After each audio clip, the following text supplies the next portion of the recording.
tayo ay gusto natin transparency Opo. and accountability. Mm. Kaya nga meron tayong impeachment kay Yes. VP Sara. Opo. At pinabubukas natin yung mga SALN, yung mga bank deposits, di ba? Opo. Eh bakit hindi tayo lahat? Oh, di ba? Oo, di ba? Dapat walang Oh, lulusot. tama naman, oh. Oo, tama. Tama yan, sir. Kasi sabi nila, bakit si VP lang? Oh, selective talaga. Kasi sabi niya, kaya siya ay bumoto upang ma-impeach si VP Sara Duterte ay dapat transparent ang lahat. Transparent ang lahat. Hindi yes. lang si VP. Mm. Hindi lang kung sino-sino dyan. Dapat lahat sila. Oo. Ayan. Kasi bakit nga naman isa lang? Bakit Ayan. selective? Ay, kayong nag-umpisa, di lahat na kayo. O sasabi nila, Oo. mag-waive na tayo ng bank secrecy. Ilabas na natin lahat ng mga sali natin. Kasi tinatago eh. Opo. Try mo, pumunta ka sa Secretary General Mm. ng Congress at humingi ka ng kopya ng SALN ng kahit sinong kongresista. Oo. May magbibigay ba? Wala. Oo. Bakit? Ayaw nyo Sasabihin magbigay. ng Secretary General, Malaysia and Pakistan. Alam mo yung Malaysia and Pakistan? Paki ko sa kanila. Malay ko sa kanila. Malay ko at pakialam ko. Yan. Ay, grabe. Aray So ko. eto, Sakit alam niyo, yan. pinanawagan na ito noon eh. Opo. Ni CJ Corona nung siya ay ini-impeach doon sa trial niya. Hinamon niya ang lahat ng nanoroon ng mga senador at ng mga public officials. O ito, may waiver ako rito. O ito, pipirmahan ko. Yan, pirmado na. O, lahat tayo, pumirma. Dinistribute niya. Pinirmahan ba? Walang Nila? pumirma. Oh, daya nyo naman. Siya lang ang pumirma. Ay, edi Ang di tawag malabo. doon- Malabo sila. Ang tawag doon Malabo. ay KMU. Kamoteng may May ulalo! ulalo! Ayan. Oh, grabe kayo ha. Pero alam mo, attorney, pag ganyan na nangyayari sa bansa natin, nakakatulog pa ba sila? Abay siguro. Ay parang ano, Walang parang, eyebags eh. Ano yung pa-facelift? Ay grabe. Maawa naman po kayo guys. Ang laki na ng utang natin ha. Grabe na. Hindi na maganda to. O, di ba, ito nga pinag-uusapan natin bago matapos bago mag-umpisa yung programa. Opo, nakakatakot na. Dumagdag ng 500 billion. Opo. Pagkatapos ibibida mo yung 800 million. 800 Opo. million na naibalik. Medyo questionable pa yung Opo. basis. Eh, ang dumagdag, 500 billion agad. Ayan. Dahil nga gagawa ng rocket ship eh. Dahil sa rocket ship. Paano po yung iba nating utang? Ang laki na. Sino bang matalino nag-isip ng rocket ship? Alam mo, may duda ko. Oh. Palagay ko si Larry Gadon. Puro racket ang nasa isip? Ganun ba yung ibig sabihin mo? Ay, ewan ko Hindi sa ah. ganon. Ay, Hindi sa ganon. Oh. Kasi, di ba, Daw Presidential ng mga Advisor netizen. on Poverty Alleviation. Oh, sa Wala naman netizen yata yan. na ipayo. Oo. Di ba ngayon naghihirap parami Oh. ang sinasabing mahirap sila. Anong ginagawa ng Presidential Advisor on Poverty Alleviation? Wale! Ayan. Ay, happy 1,000 live viewers! Ayan. Maraming Mahirap. salamat po sa inyo and happy Friday! Yes! Happy weekend! Happy payday! Day! Wow! Talaga! Oo. Oh, di ba? Sa kabila nitong pataas ng pataas na Opo. utang Opo. Yun ang at nakakatakot. palalang ekonomiya, anong ginagawa? Ninyo! Tinutulig sa yung mga kalaban sa politika. Yan. Oh. Si Alan Peter ang Grabe. pinuputi. Oh. Ano Tsaka ba naman si yan? si Senator Pia Oo. Cayetano. Etong sinasabing Southeast Oh. Asian Games. Oo. Bakit si Alan Peter? Bakit siya na? Ang pumirma po dyan, yung BCDA chairman, si Vince Dizon, with MTD Capital Berhad. Uulitin Ayan na. ko ha, Ayan sa na. mga nakamis. Oo.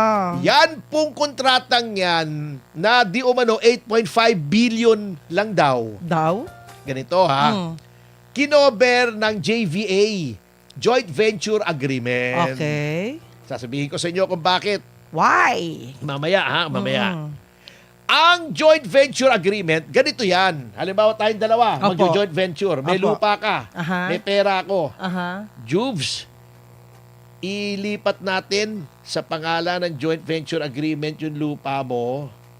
Tatayuan ko ng building, Aha. paupahan natin o ibenta natin as condominium, Opo. hati tayo sa tubo. Or, halimbawa, ang worth ng property mo ay 50 million. Okay. Ang structure na, Magkano? na gagawin Mm. ay 100 million. Mm. So, yun ang proportion natin. Okay. Halimbawa, 30 million yung iyong lupa at 70 million yung gagawin. 70-30 tayo. 70-30. Depende sa halaga. Ah. Ganun ang joint venture. Opo. So, under this joint venture, gagawa ng mga sports facilities ng MTD Capital Berhad yung 40 hectares na Wow. lupa sa doon sa BCDA. Opo. Okay.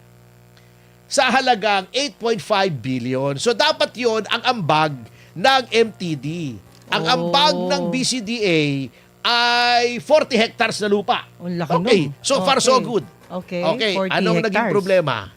Number one, hindi naman pala naglagay ng fresh money yung MTD Capital Berhad. Ah. Inutang sa Development Bank of the Philippines. Oo. Ay, kagaling. Pero din natin, hindi naman nagpasok Ano ba ng bagong pera. yan? Niluto tayo sarili nating mantika? Yun, nadali mo! Grabe naman. Hindi nyo naisip Oh. yun? O, number two, Oh. dapat yun, joint venture agreement. Halimbawa, Opo. 25 Tama po. years, 30 years. Parang yung ginagawa na Ayala, di ba? Ayun. Ayala style. Yun, yung properties at the end of the term ng joint venture, doon na yon sa may-ari ng lupa kasi hindi mo naman pwedeng dalhin Opo, yun, hindi di ba? pwedeng dalhin. Oo. Matik Or, na yun, yan matik. ay nagbibilong doon sa mga binentahan. Opo. Depende sa JVA. Pwede. Mm-mm. Ito, ibang klase. Sabi ng BCDA, Mm. yung ginawa mo mga structure, babayaran namin ng 2.2 billion per year for 5 years. Magkano total nun? 2.2 times 5. 11 billion. Oh. Teka muna, akala ko pa 8.5 lang yung halaga. Oo Bakit nga. babayaran mo yung MTD Capital Ba't napunta? Berhad? Bakit ganun? Bakit may tubo agad siya? Sa JPA, hindi garantisado ang tubo. Number 3, yung agreement na ililipat after 5 years sa BCDA, yung mga ginawang mga buildings. Oh. Hindi po yun joint venture. Yun ay build transfer scheme. Oh, Okay, yes. bakit itinago sa pangalang joint venture? Ito, sasabihin ko sa inyo. Pag joint venture kasi, subject lamang sa Swiss Challenge. Mm. Yan. Ibig sabihin, ako yung MTD. Opo. Unsolicited ito. O, meron akong ganitong offer, 8.5 billion, gagawa ng structure. Mhm. May isa o dalawa o kung ilan na mga taong interesado rin sasabihin, uy, Partnership yan. hindi, teka Hindi. muna. Okay. Sabihin nila, uy, may offer ako sa'yo. Mas maganda sa MTD. 9 billion. Swiss Challenge ang tawag doon. Ako na kunin mo, 9 billion. Kasi pinapublish yan Opo. yung JVA. Opo. Ibig sabihin, mas mahirap gawin. Kasi meron ng presyo, 8.5. Oo. Kailangan, mas mataas doon sa presyong yon. Oh. Kung bill transfer scheme, public bidding, mas Opo. mahirap. May pagdadaanan ang proseso. Marami, oo. Mas mahigpit. Hindi lulusot yung racket nila na 8.5 babayaran ng 11 billion. Na hindi billion. naman JVA yun. Oh. Di ba? Merong nakapansin si Attorney Philip Horado Ah, na galing. noon ang hepe ng Office of the Government Corporate Council. Sabi niya, oops, teka muna. Hindi pwede yan. Dapat may public bidding yan. Galing. Oo. Kaso mo, inintriga. Natanggal. Ganun Siya pa talaga, natanggal. no? Noong sinita niya. Sa pagsasabi then ng totoo. nagtuloy. Kaya kami, dinimanda namin si Vince Dizon noong 2019. Tayo, Opo, Citizens Crime Citizens Watch. Crime Watch. Kung sa tingin namin noon ay may kasalanan Mhm. si Alan Peter Cayetano bilang chairman ng Philippine SEA Games Organizing Committee Okay. o PHISOC. Okay. Ba't ganun? Philippine, PHI, SEA Games or PHISOC nga, tama, PHISOC, PHISOC. Oh. okay. Akala ko PISOT, iba naman yung PISOC. Oh. Oo. Anyway, sa tingin namin may kinalaman siya rito sa kalokohan ito. Eh di, sinama namin siya. Tayo, wala tayong sinasanto. Wala, si Ramon wala. Lopez nga, gabinete ni Pangulong Duterte. Bagamat supporters tayo ni Pangulong Duterte, dinemanda natin si Vince Dizon, Opo. tao ni Pangulong Duterte noon. Opo. Siyempre, bumaliktad na ngayon. Dinemanda natin. Dapat dinemanda natin si Alan Peter. Ayun. Eh hindi natin Hindi siya kasali. ginalaw kasi hindi siya kasali. Hindi siya Pagkatapos, kasali. etong si Lacson na kapag yung mga kaalyado niya sa Malacanang ang iimbestigahan, pinipigil niya, siya yung galit na galit ngayon. Ano, di ba? Ano tawag doon? Biglas. Bouncer ba tawag doon, attorney? Ba't bouncer? Tagaharang. Oo, bouncer. Bouncer siya pag flood control. Pero ito, Bouncer. wala namang kasalanan yung Daw. tao. Yun ang pinanggigigilan niya dahil lamang sa politika. Ano klase yan? Ayun lang, yun lang. Yun lang. Oo. Yun ang sinasabi. Oo. Procurement anomalies. Ano ba yan? Yun ang tingnan nyo. Buksan yung uli. Sapagkat yung kay Vince Dizon, Opo. na-dismiss lang yon kasi inabutan ng pandemic. Sinabi insufficient evidence. Paano hindi tayo makagalaw noon, di ba? Oo. Lockdown, walang chance. pasok ang mga tanggapan ng pamahalan. Yes. No chance to go I-reopen around. nyo yan kung talagang parehas kayo. Baka Eh, mas syempre, malaki hindi problema parehas. nila. Yan ang nangyari dyan. Yung 50 million na kaldero. Kasama yan dun. Mahal. Sasabihin nila, chairman. Eh, ang pumirma nga. BCDA, hindi naman yung chairman. At pinag-initay niya si Alan Peter dahil magaling magtanong Yun. sa impeachment trial. Ay, kayo naman, ganun talaga, mga tirada attorney. nyo naman booking na booking naman kayo Anyway, eto pa. Di ba sinabi natin sa Opo. kabila ng hirap Opo. ay kung ano-anong inaatupag. Ano nangyari dun sa wage increase? Ano nangyari? Naudlot. Naudot, bakit? Ikuwento mo! Ang sabi nila, eto na, sinuspende Ang sabi daw. ng iba, Sinuspende. masarap ang patis. Hindi pala yun. Sinuspende ng DOLE ang court order na yan. Kasi, Hindi ng dole. mula sa DOLE, confirm na ang court order daw Ayun. yun. Court May order yun. nag-question. Opo. Bakit ganon? Hindi, kinwestiyon itong Redicon Trading and Construction Corporation. Hindi pa pala sila ready. Hindi pa ready. 72-hour That temporary. Hindi, sa halip na 72 hours, status quo ante. Ante. Ay, ang lungkot naman. Ibig sabihin, kung ano yung umiiral bago nagkaroon ng wage hike, yun Opo, muna. Yun muna. Hindi kasi, eto two sides of the issue.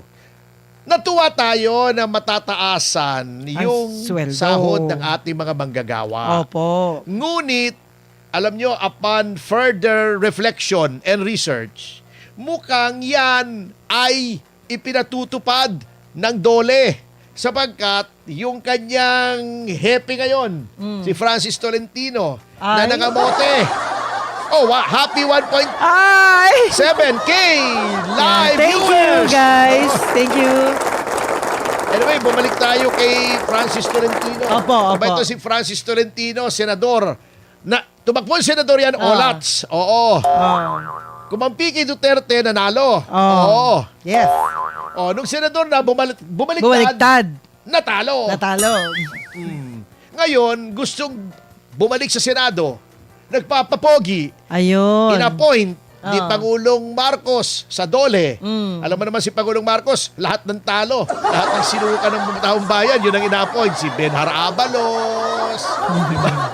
Si Francis Tolentino, Ayun. Yung mga olats. yung mga Ayan. olats, Ayan. Sorry po. mga Luz Valdez, Tambalus-lus. Tambalus-lus.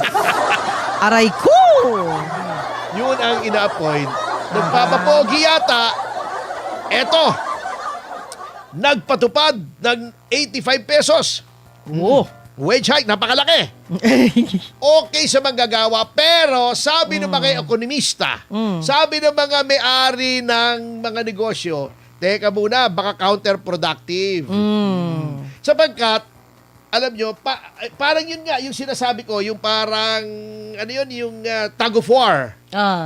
Yung Hilihan. lubid niyan ay, Opo, palakasan ng yung hila. haba niyan, hindi na-stretch. Pag Opo. hindi mo sa kaliwa, bibigay sa kanan. Kasama. Pag hindi, ganun, and vice Opo. versa. Pag Opo. hinili mo sa kanan, bibigay sa Kasama kaliwa. sa kanan. Oo. Ayun. Hinila mo dito, bumigay dito sa kaliwa, Wala mabuti na. para sa mga manggagawa, pero sabi ng mga may-ari ng negosyo, Sa negosyante, masama sa ekonomiya.